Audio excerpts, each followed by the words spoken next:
Mga idol, dito na yung idol natin si Francis. Ay nag-ayos yan ng ngipin ng drilling machine. So ngayon mga idol, di tayo mag-alala dito sa baba dahil wala namang operator sa taas at nakalock naman yan, no, mga idol. So pwede tayo lalapit dito. Pero wag lang tayo doon sa ibaba. Lang magkumpiyansa sa ilalim. So dito lang tayo sa gilid. Dahil may sumisigaw na. Ayan. Yung mga pin ay nilipat niya doon. Yung dito sa kilid, nilipat niya dito. Ayan, dahil dito sa kilid yan ang malaking malakas sa paghukay, no. Kaya pinilitan ni idol natin. Dito natin lalagyan yan. So, diyan niya pala ilagay.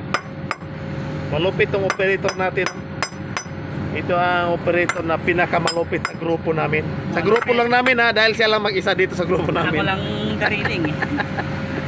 Pero sa totoo mga idol, dito kami sa Pinanang Laguna, anim na drilling machine dito mga idol. Tapos safetingan kami, nasa 12 na grupo. Franz? 12 na grupo kami. Kasi nga lang, ginulo natin si idol dito, gumawa sa ngipin niya, seryoso. Ayan, oh. Kailangan patibayan natin yan. Ganyan na talaga magpasok ng pin. So ngayon napalitan ng mga idol. So dito sa kilid medyo mataas na, oh. Ayan. So lupit nga talaga. So ito yung bucket natin, nasa 1.5 diameter to, no. Ayan. So wag lang tayo dito sa baba, baka bigla tong malay natin may maligno bumaba.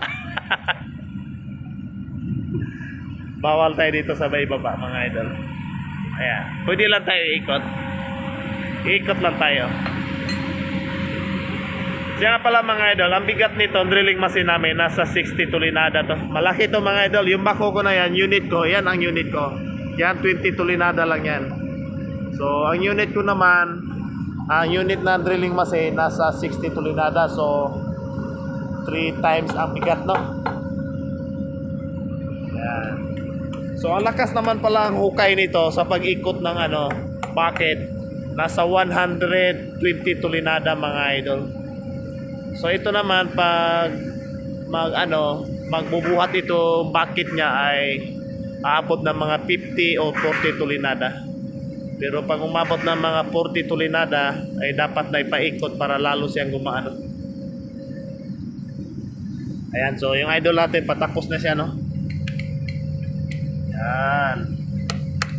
Pinasok. Dandan ka, baka mapalo yung mo. Kamot. Yung kamay mo. Op. Paingat lang dito, may natalsik dito. Sa Oo, mga pala. na nakasalamin tayo.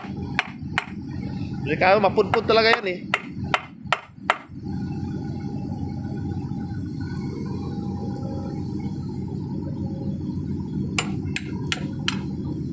Oh, nahulog.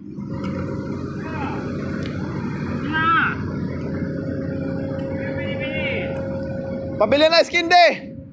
Pwede pa utang? Hindi, libre na lang yan. Libre? Ito yung idol namin, taka-libre na skin day. Bakit na si Boso? Shout out kay Boso. Salamat. Shout out sa boss namin, namigay na skin day. Ice candy, kahit gabi na. Ang lamig kaya? Avocado to, ah. Electrician natin, oh. Yung atrix na namin yun. Mabait yun. Yung mga kasamahan namin, doon nagbuho sila. Ayan. Ang sarap kaya, avocado. Abugago. Alam nyo mga idol, pag matapos labos mamaya, tutulong ako doon sa crane sa paglilinis ng area ng board pile, no? So ngayon wala tayong gawa, so dito lang muna tayo nag-waiting at nanood din ako kay Idol Francis for experience, no? Panoorin natin kung paano niya ginawa pagpalit ng ngipin ng drilling machine. Ayan.